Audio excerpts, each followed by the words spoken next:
সেই প্রতিবাদ জানাচ্ছি। আমরা প্রতিবাদ মিছিল করব আগামীকালকে।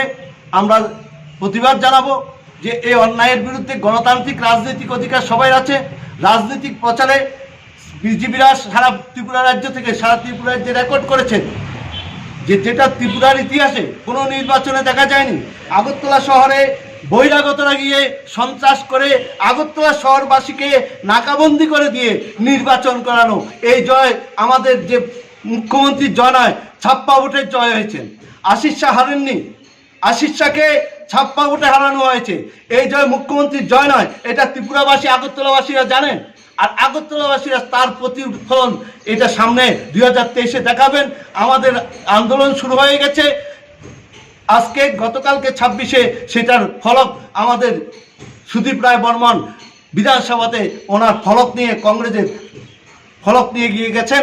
আজকে সেটাই ওনারা সহ্য হচ্ছে না, তাই সন্ত্রাস সৃষ্টি করে সারা ত্রিপুরা রাজ্যকে কলাপস করার জন্য ওরা নতুন কায়দা নিয়েছেন, যাতে মানুষ ভয়ে দেশে ভোট না দেন কংগ্রেসকে। আর আমরা সেই বার্তা প্রত্যেকটা জনগণের কাছে দিতে চাই। জনগণ আমাদেরকে পাশে পেয়েছেন এবং জনগণ যে ভোট দিয়ে আজকে আমাদের প্রতিনিধি পাঠিয়েছেন এবং 2023-এর নির্বাচনে জনগণ আমাদের পাশে থাকবেন। জনগণকে আমরা স্বাগতম জানাই। ওনাদের সিদ্ধান্তকে বিজেপির এই নাক্কার ঘটনার জন্য প্রত্যেক জায়গাতে যে সন্ত্রাস করছেন, প্রত্যেক বাড়িতে হামলা করছেন, বাড়ির জিনিসপত্র নষ্ট করছেন, মা বোনদের উপর অত্যাচার করছেন, তাদের কি অপরাধ? ভোট হয়েছে আগরতলাতে, বিলোনিয়াতে ভোট হয়নি। বিলোনিয়াতে কেউ সন্ত্রাস করেনি, কোনো কংগ্রেসই বিজেপিকে আক্রমণ করেনি।